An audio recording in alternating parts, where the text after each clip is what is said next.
Hey, welcome back to my 5-year project where I talk about my life in 5-year installments, unless I feel otherwise. Uh, Forgive background noises because they're working on a deck on that way, but they're not being assholes like that way, doing stuff in the middle of making incredibly loud noises in the middle of the night, like that way. And now my voice has gone completely husky for a second. Oh, and my doodle is protecting the backyard for democracy. Lily! Shiro! Let me pause for a second. Alright, we'll see how long that lasts for. Yeah, she's going up on our deck probably to get an even better view of the fellows. So yeah, we are, by my calculations, in 1990 in Victoria, and this is a section where I should say, hey, that hot young thing that I met as I moved in Victoria, I married. Because she was the smart, beautiful, and wonderful case. I don't know if doing it this way, we're just gonna have lots of noise. So yes, we went up to Williams Lake, and I got married at her parents' place, actually in a 150-mile house. Yeah. Um, her father showed all the guests the log splitting machine he had made, because he's a steam engineer who worked at a plywood plant, and he set up tarps to kind of over where the thing was, just in case it rained. Where it didn't rain, except for the very ceremony where it did rain. So, there's a video somewhere of us getting married where you can hear the drumming of the rain on the blue tarps up above, which was it's kind of hilarious. And there was the mosquitoes who you can see chomping on the best man in the video. Or well, you get the idea, and I think Ja reaches out and swacks one of the mosquitoes. So. Then it was a day of just kind of having kind of all the stuff, getting the wedding cake smooshed in my face, for I think making a jokingly going, oh, I'm gonna smoosh the cake into your face, Ja, but it's like, oh no, it's all about trust, and then she smushes the cake in my face, which I totally deserved. So yeah, very happy memory. That was 30 years ago this year. So yeah. In a lot of ways, it feels like it just happened, and in other ways, it feels like a completely different lifetime. Let's try pausing one more time and putting somebody inside. Okay, well, this is going to be one of these kind of videos. So yes, that happened. Went to Cancun for our honeymoon, which was odd. It was very hot. Spent a lot of time in the air-conditioned room because we're two pale Canadians who just really weren't up to the heat. Ja had trouble. More notably, we went to Chichen Itza, which was really interesting. And we went to Cuba for a weekend in there, which was just enlightening. That was like still Fidel Castro's Cuba, where once we convinced people we were Canadians, not Americans, it was pretty okay. It was odd, very odd. Definitely a communist country. That kind of a feel of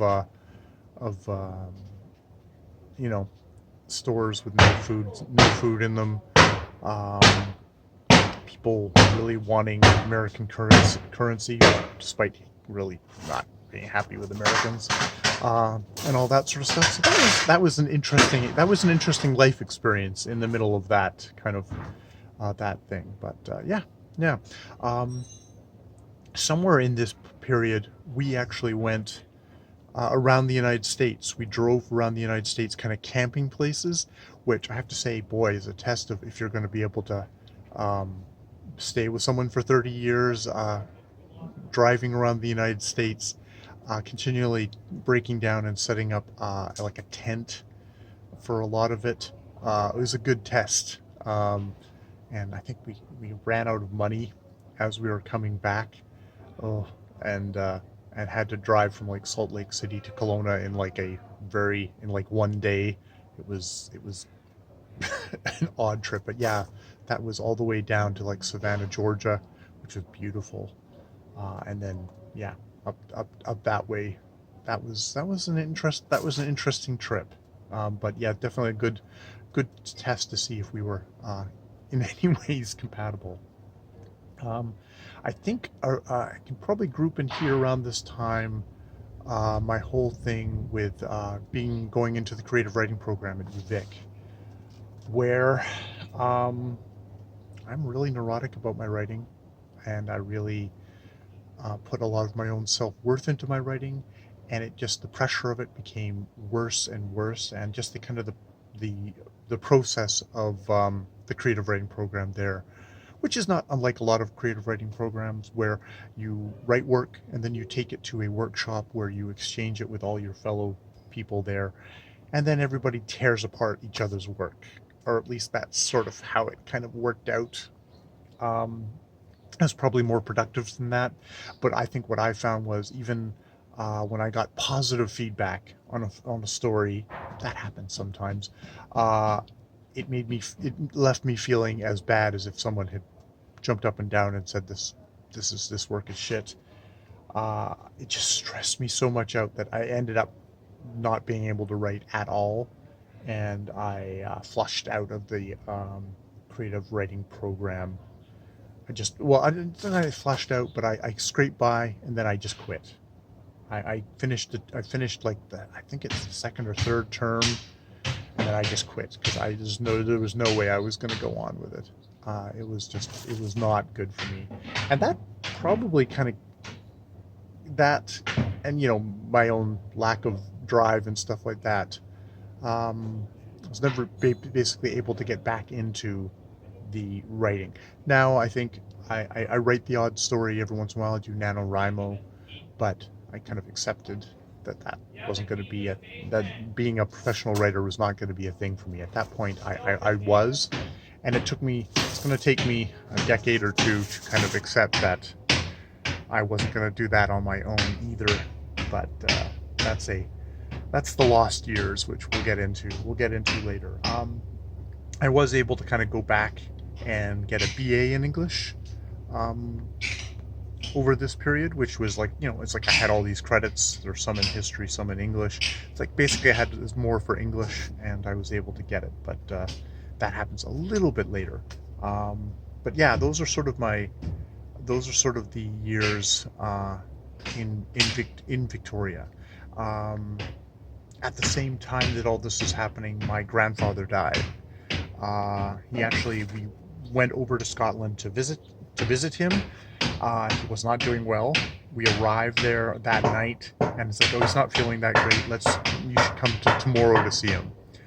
Unfortunately, by that point, he had died, and yeah, yeah. So I missed kind of getting to say goodbye or hello to. I'd see my grandfather on and off, but it was one of these things I'd see him like every 8 or 10 years, if that. Either him visiting us or me visiting him in England. That would be with my family, with my father and stuff like that. So it'd probably been a good 10 years since I'd actually even seen him. At that point, I was probably 12 or 13 the last time I'd seen him. The Scottish ogre that was my grandfather, which he wasn't really. He was sort of more of kind of an English gentleman who was Scottish. But that's that whole Scottish thing, or how a Canadian looks at a Scot who's semi-polite. So yeah, that happened. What happened out of that though was my grandfather was a pretty wealthy man, and I inherited a bunch of money, which allowed us to buy a house, and unfortunately, is going to allow me to spend a good couple of a decade or so, not doing very much. But I will get to that in the next video. But yeah, so that's sort of the 1990 me, uh, generally, generally in Victoria, uh, ending up failing out of UVic, but going back and getting a BA in English eventually. Eventually, that actually um, will travel into moving to the Lower Mainland next. Uh, this isn't going to be too terribly organized, as you can tell already. I don't have that kind of brain. I have written down that timeline, and I've finally kind of come back to it, so I'm able to sort of generally talk about things, but boy, I would have to pull out documents to actually get these years properly straight. But hopefully that gives you an idea of stuff. Um, I probably should just say, like, how did Ja and I get from her being engaged to another fellow to being married, and the house broke down. We decided we did love each other. We moved out. We moved in with each other. And yeah, yeah, I guess that's how it happened. So it's pretty simple, pretty simple thing. So all those people that we moved into that house with, though, that basically ended our relationship with them. I mean, obviously, it was the guy who was engaged. That kind of killed that. Um, the fellow that I had actually known from Victoria, I just found his mental health issues um, had I didn't want to have anything to do with him. And I mean, from his case, I mean, I was probably acting like an asshole to him, and I had taken up with the woman that his brother was engaged to, so that probably killed things on his side. But I have not talked to him since that point, 30 years ago. Um, so you know, it's always interesting looking back at relationships like that, because I really did disliked, and it wasn't about the guy that Ja was engaged to. I have no ill feelings to him, probably differently on his side, but um, but the fellow who I was friends with in Kelowna, who I moved to Victoria with, kind of was a big kind of catalyst of how my life changed. I I did not respond. I did not respond well to his mental illness. Um, his manic energy kind of crossed boundaries that I didn't have. I whatever my kind of shielding was not good, and it definitely did not stand up well to somebody who had manic episodes. And as a result, I probably treated him like crap because of it. At least I wasn't able to give him maybe the understanding and compassion that I should have, which I do feel bad about. But being trapped with him in a house in the end just was too much for Jay of that time, and I shoved him away as hard as I could. So yeah, it's interesting things you kind of look back on, and in relationships you think back at. So yeah, I will stop there. We'll go on to us moving from Victoria to the Lower Mainland, and a lot of my lost years, or what I consider lost years. I guess I'll have to take a look and think about them and see if they indeed were lost, or if there was anything that it was in there. All right, more videos later.